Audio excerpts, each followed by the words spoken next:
Olá, alunos! Na aula de hoje nós vamos falar um pouquinho sobre vulcanismo e sobre rochas extrusivas. Para isso, nós entramos nessa estrutura aqui, nessa cavidade, nessa caverninha, essa pequena caverna, para mostrar para vocês um pouquinho mais sobre um mecanismo muito interessante, um mecanismo de extravasamento, espalhamento das lavas que ocorreram na bacia do Paraná. Acho que para comentar um pouco mais sobre esse assunto com vocês, falar um pouco mais aprofundadamente sobre esse tema, eu chamei aqui a professora Elisa Trates e ela vai discorrer um pouquinho dessa temática com vocês. Boa tarde, professora. Boa tarde.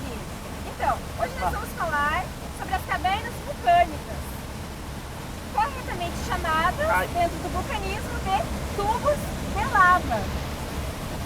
No Brasil, são os primeiros indícios desse tipo de locologia, desse tipo de caverna. O primeiro tubo de lavas do Brasil foi reconhecido no município de Palmital e, na sequência, vieram outros. E hoje nós estamos dentro de um tubo de lava para mostrar para vocês. Tá, mas aí o que acontece? Isso é uma cavidade. As cavernas em geral, nós aprendemos na escola e durante aí algumas observações, reportagens, que elas são feitas de dissolução. Então você tem uma rocha, que nós poderíamos chamar de uma rocha mole, e essa rocha vai sofrendo dissolução da água e forma a cavidade. Nesse caso aqui, o que é possível observar, você não vê a presença de água, nem nada que possa estar sendo dissolvido. O que realmente acaba fazendo surgir essa estrutura, como a gente está vendo aqui, como a gente está podendo analisar aqui. Então, esse tipo de estrutura, ela é formada durante o extravasamento do magma, na forma de lava. Então, imaginem grandes rios de lava percorrendo, e imagine que a parte interna desse fluxo de lava, ela é sempre mais quente, e a borda, ela é sempre mais fria. Por quê? Por causa do contato da lava com a superfície. Essa borda resfriada, ela vai formar uma carapaça por onde os rios de lava vão continuar correndo. À medida que esse rio de lava passa, sobra só o quê? Só essa carapaça. E a gente pode ter noção da direção desse fluxo de lava. Como? Pelos dedos que tem essa cavidade. São canais secundários que se estendem por dentro da caverna. Como então, ali atrás? Ali atrás a gente tem dois canais secundários marcando a direção desse fluxo de lava. Tá, então assim, deixa eu ver se eu entendi. Você tem o extravasamento da lava, você tem aquela corrida da lava. Então a lava, quando ela está fazendo essa corrida, ela forma alguns canais que vão gerar o que nós podemos considerar rios. Isso. E aí esses rios de lava, com esse material extremamente quente, em contato com o ar, ele se resfria. Isso, então a exatamente. parte mais exterior desse rio de lava, ela se resfria, forma uma carapaça, forma ali um invólucro ali que vai proteger a lava que está dentro, e essa proteção faz com que a lava permaneça quente e consiga se estender por grandes extensões, né? Ah, tá. É por isso que a gente tem grandes extensões de um só derrame de até 100 km. Até pouco tempo tinha uma pergunta: como que esses derrames alcançaram grandes dimensões? Sim, a resposta não foi simples, ela demorou anos para chegar. E o modelo foi pautado no modelo havaiano e chegou-se à conclusão que a lava alcançou essa grande extensão por causa dessa carapaça formada pelo resfriamento. Então, na verdade, quando forma a carapaça, você forma um tubo, como se fosse um túnel. Esse túnel lança a lava, consegue lançar ela por grandes distâncias, consegue espalhar. Tá, aí você tem o final do derrame, você parou aquele fluxo de lava, não está vindo lava do interior da Terra. Então na hora que parou, cessou esse fluxo, esse tubo fica vazio e talvez possa ser essa uma das explicações porque ela é uma caverna tão pouco adornada. Nesse caso aqui você não consegue ver espelhotemas e tudo mais? Aqui na bacia do Paraná, você não vê formação de estalactites de lava, que é quando a lava vai resfriando e cai formando estalactites. Em tubos de lava encontrados na Europa, em Portugal e no Havaí, é possível visualizar esse tipo de morfologia interna na caverna. Porém, na bacia do Paraná, essas cavernas ou tubo de lava são muito antigos. Parte dessas estruturas foram abatidas e também tem uma questão da química da rocha. Os nossos basaltos, eles são mais ricos em titânio, são basaltos toleitos. Então a rocha é mais densa, o que dificulta a formação dessas feições. Tá, o que deixa o basalto, essa rocha, mais, quando ela é uma lava, ela é mais ácida ou menos básica? Ela é menos densa do que menos uma lava. densa. Por exemplo, eu tenho um basalto alcalino, em determinadas regiões eu tenho um basalto alcalino e o teor de minerais máficos é bem maior do que eu tenho aqui. Então a lava fica mais fluida. E outra questão que vai influenciar é a temperatura. Então a lava... Quanto mais quente a lava corre, maior a chance de formação de estruturas. Então você tem que combinar o fator físico da temperatura com o fator químico da rocha. Tá, então deixa eu ver se eu entendi de uma forma mais clara. Se eu fosse comparar a lava com um mingau, essa lava que é menos ácida, ela seria um mingau mais ralo. Isso. E a outra seria um mingau mais espesso, né? Mais grosso. Isso, a lava básica, aquele mingau que não deu ponto, e a lava ácida, mais ácida, mas não chega a ser uma lava ácida. Quando nós falamos de acidez, do que exatamente nós estamos falando? O teor do que? O que tem quimicamente na lava que deixa ela mais ácida ou menos ácida? As lavas mais ácidas, elas são ricas em materiais ricos em sílica. Então, quanto mais materiais ricos em sílica, quanto mais minerais ricos em sílica tem numa rocha, mais ácida ela é. Rochas extremamente ácidas, como os riolitos, que serão observados no topo desse vale, elas são bastante ricas em sílica. E esse tipo de rocha não forma tubos de lava, e sim domos. Então, essa estrutura que nós estamos dentro, é uma estrutura com uma rocha menos ácida. É um basalto. Básico, mas basalto. É um basalto tolético, que é diferente do basalto mais alcalino. E lá em cima, lá no topo dessa caverna, é uma rocha ácida, mais ácida. Mais rica em sílica. Vamos lá dar uma olhada? Vamos lá dar uma olhada.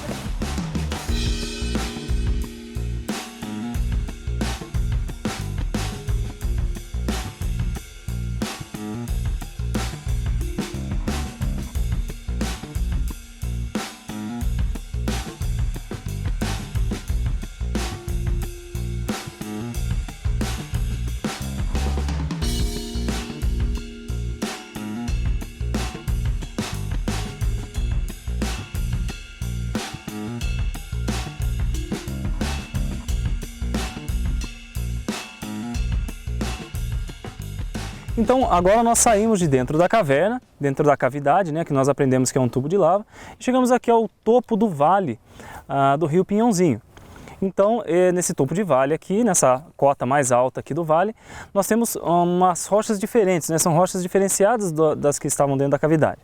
Dentro da cavidade nós aprendemos que são basaltos, são rochas básicas, e aqui são rochas mais ácidas. Isso mesmo?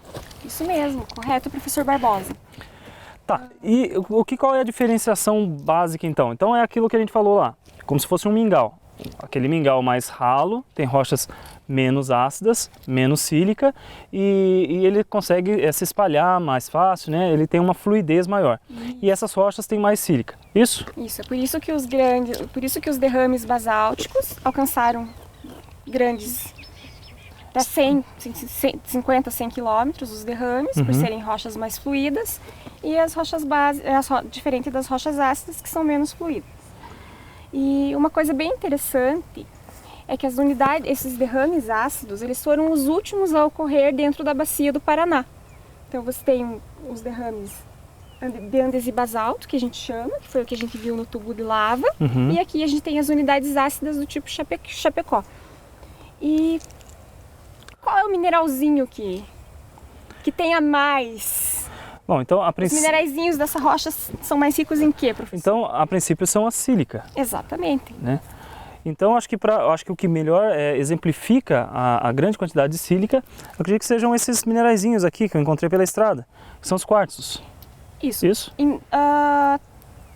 Na verdade, não só o quartzo é um exemplo de material, porque ele é formado basicamente de sílica, mas existem outros minerais, os minerais félsicos, constituintes das rochas ácidas, que também têm sílica. Então, não só o quartzo. Aliás, o quartzo, ele tem muito pouco nessas unidades ácidas. O quartzo você vai encontrar mais em pequenos geodos ou amígdalas da rocha. E por que eu consigo encontrar um mineral bem formado como esse aqui? Quando ocorreu os derrames, as áreas de topo de derrame ou de base, ocorria o escape de gás. Sabe que todo processo vulcânico libera gases. E nessas cavidades por onde havia o escape de gases, foi propício para a formação de minerais, como o quartzo, a calcedônia e aquelas zeolitas, pequenas zeolitas que o professor vai trabalhar no laboratório com os alunos. Né? Tá. Então você tem os basaltos inicialmente. Que ficam na parte inferior, aí depois você tem os derrames de rochas ácidas e nesses derrames de rochas ácidas elas não têm pressão, elas não têm nada, nenhum material em cima delas, elas conseguem expandir esses gases que tem dentro da lava e acaba formando esses minerais e consegue desenvolver melhor os minerais. Isso? Mas não impede que eu tenha esses geodos, aliás a grande parte dos geodos extraídos na região sul do Brasil, eles vêm de rochas basálticas. Muito mais do que nas unidades ácidas. Até os topos e bases de derrame básico, como aqueles que nós vimos próximos ao tubo de lava, são mais ricos em geodos por desgasificação. Tá, então em campo, como que eu consigo diferenciar assim facilmente uma rocha da outra? Então, no basalto, você não consegue ver os minerais que constituem a rocha. Normalmente, ela é uma rocha que a gente chama de afanítica. Então, você vai olhar e vai ter uma rocha lisinha, na maioria das vezes. Ou um pouco pórfira, no caso dos andesibasaltos. Mas, quando a gente pega uma rocha ácida, você vai ver primeiro que ela é mais clara, em função da sílica, menos densa, ela é mais leve que um basalto. E você vai ver esses pequenos cristais de feldspato e plagioclásio que são visíveis a olho nu. No basalto, para você enxergar a trama de plagioclásio, você precisa de um microscópio petrográfico. Nas unidades ácidas, este e outros minerais, muitos você consegue visualizar a olho nu, como nessa amostra aqui. Consegue observar, professor? Sim. Então, o que acontece? Se eu enxergar uma rocha bem escura, possivelmente ela é um basalto. Possivelmente é um basalto. Uma rocha mais clara. Possivelmente uma rocha ácida. Mas é bom você observar, quando essa rocha for escura e não tiver minerais visíveis, como que está a disposição dela em campo. Porque além do basalto, você pode ter uma rocha subvulcânica conhecida como dique de diabásio. Quando a gente vai para a praia e está caminhando e de repente você encontra aquela lista preta, parece muito com basalto, né? Sim. A constituição química também é muito parecida, no entanto você tem ali um dique de diabásio, que é uma rocha intrusiva, um corpo subvulcânico. Como um bom exemplo, nós podemos ver isso daí nas calçadas. Em muitas cidades aí brasileiras que você consegue observar essas rochas pretas, assim, bem escuras nas calçadas. Exatamente. O petit pavé. E você tem a rocha sedimentar, que é a branquinha, que é uma dolomita, e o escuro normalmente é proveniente de diques de diabásio ou soleiras. Tá. Existe alguma outra característica que eu possa observar nessas rochas que dá para eu diferenciar um basalto de uma rocha mais ácida ou não existe mais nenhuma característica? A olho nu seria a textura. Certo. As rochas ácidas elas são fortemente porfiríticas na maioria das vezes. E também aparece uma estrutura em campo chamada de bandamento. Então é como se a rocha tivesse eu vou falando num português, simplificando a terminologia, mas claro, como se elas fossem listadas. Então são várias, de bandamento de fluxo. Várias cores? Às vezes você vai encontrar um tom mais lilás, um tom mais acinzentado, ou quando a rocha já está em processo de alteração, você vai apenas notar as listas, que são comuns das unidades ácidas. Ok, então, professor, obrigado, viu? Por nada. Espero que vocês tenham gostado dessa nossa aula, que fala um pouco sobre vulcanismo e rochas extrusivas. E qualquer dúvida, vocês podem tirar através do nosso chat no Moodle. Bons estudos e até mais!